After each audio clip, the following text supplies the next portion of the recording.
Hi, I'm Adrian from HOFA-College and I'm a DJ and music producer. Today I'm in my second home, the Club Bukowski in Heilbronn. I want to give you 5 tips to make sure your productions work in a club.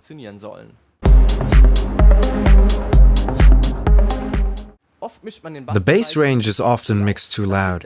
This is due to the fact that we want to achieve a mix that sounds like it's played on the club's PA.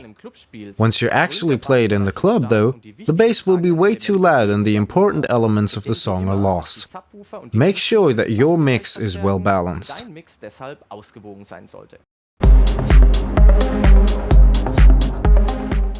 The upper mids and high frequencies shouldn't be too emphasized. From time to time you see people covering their ears, because harsh sounds and sweeps can be painful. You have a certain liability towards your audience.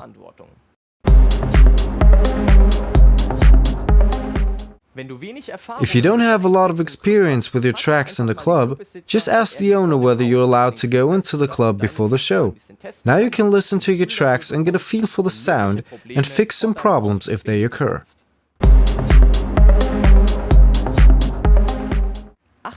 When limiting, keep in mind that your track will be played in a DJ set.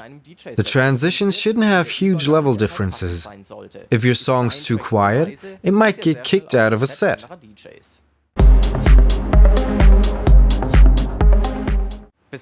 Drums sound impressive in clubs. Make sure you don't use too much reverb on the drums and you don't compress the transients too hard.